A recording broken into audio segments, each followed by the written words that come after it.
ఆంధ్రప్రదేశ్ రాజధాని విషయంలో మీ సపోర్ట్ ఎవరికి? ఈయన చెప్తున్నటువంటి మావిగన్ అనే ప్రాంతానికా మీ సపోర్టు? ఈయన చెప్తున్నటువంటి అమరావతికా మీ సపోర్టు? ఐ సపోర్ట్ మావిగన్, ఐ సపోర్ట్ అమరావతి.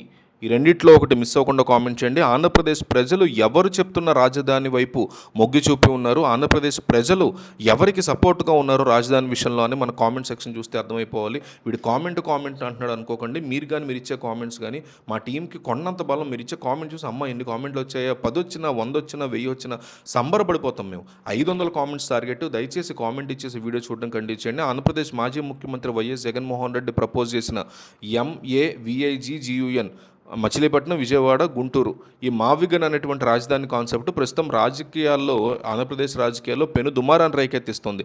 గతంలో 3 రాజధానుల నినాదంతో కొనసాగినటువంటి జగన్ ఇప్పుడు ఈ 3 రాజధానులని అంటే గతంలో ఆయన ఏంటంటే కర్నూలు, విజయవాడ, వైజాగ్ అన్నారు. ఒక చోటేమో న్యాయ రాజధాని, ఒక చోటేమో లెజిస్లేటివ్ క్యాపిటల్, ఇంకో చోటేమో ఫినాన్షియల్ క్యాపిటల్ లాగా ప్లాన్ చేశారు. ఇప్పుడేమో మచిలీపట్నం, విజయవాడ, గుంటూరు కలిపి రాజధానిగా పెట్టాలనే ప్రపోజల్ తీసుకొచ్చారు. అయితే ఈ పేరు వినడానికి వింతగా ఉండడం, అందులోనూ చివరగా గన్ అనేటువంటి పదం ఎక్కువగా రావడం మీద సోషల్ మీడియాలో విపరీతమైనటువంటి ట్రోల్స్ వస్తున్నాయని చెప్పుకోవాలి.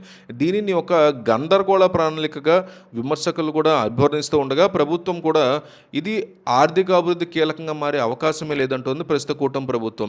సోషల్ మీడియాలో, ఇంటర్నెట్లో జనాలు కానీ అధికార పక్షం కానీ తీవ్రమైనటువంటి హేళన చేస్తున్నారు దీని మీద. MAVIGUN అనేటువంటి పదం ఏదో విదేశీ పదంలాగా ఉందని, తెలుగు సంస్కృతికి దీనికి ఏమాత్రం సంబంధం లేదని కూడా వారి యొక్క వాదనగా ఉంది.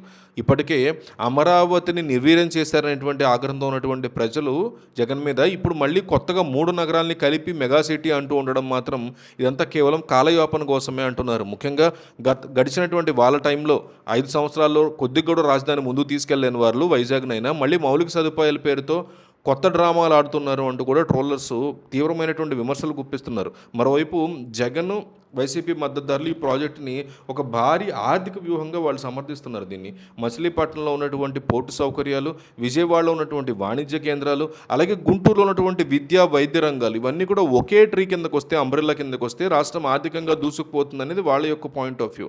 ఈ 3 నగరాల మధ్య ఇప్పటికే రవాణా వ్యవస్థ మెరుగ్గా ఉన్నందున తక్కువ ఖర్చుతో రాజధాని యొక్క విస్తరణ సాధ్యమవుతుంది అని వైసీపీ శ్రేణులు సాధ్యంగా కూడా నమ్ముతున్నాయి.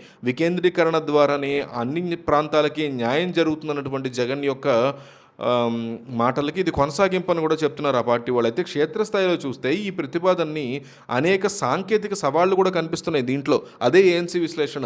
3 ప్రాంతాలని కలపడం అంటే ప్రాంతాల్లో భూముల యొక్క ధరలు ఆల్రెడీ ఇప్పటికి ఆకాశాన్ని అంటినటువంటివి ఉన్నాయి. రాజధాని విషయంలో పదే మారుతున్నటువంటి ఈ నిర్ణయాలు పెట్టుబడిదారుల్లో ఒక రకమైనటువంటి అపనమ్మకాన్ని కూడా పెంచుతాయి. MAVIGU అనేటువంటి మావిగన్ ప్రాంతం ప్రజల్లోకి ఒక సీరియస్ ప్రాజెక్ట్గా వెళ్లాల్సింది పోయి కేవలం ఒక కామెడీ మెటీరియల్ లాగా వెళుతున్నటువంటి పరిస్థితి కూడా ఇది వైసీపీకి చాలా పెద్ద మైనస్ పాయింట్ అయ్యే అవకాశం ఉంటుంది. నిజంగా తీసుకెళ్తే ఆ పేరు అభివృద్ధికి నిలకడైనటువంటి ప్రణాళిక ఉండాలి తప్ప ప్రయోగాత్మక పేర్లు, ప్రయోగాత్మక ప్రాంతాలు కాదని కూడా రాజకీయ విశ్లేషకులు అభిప్రాయపడుతున్నారు.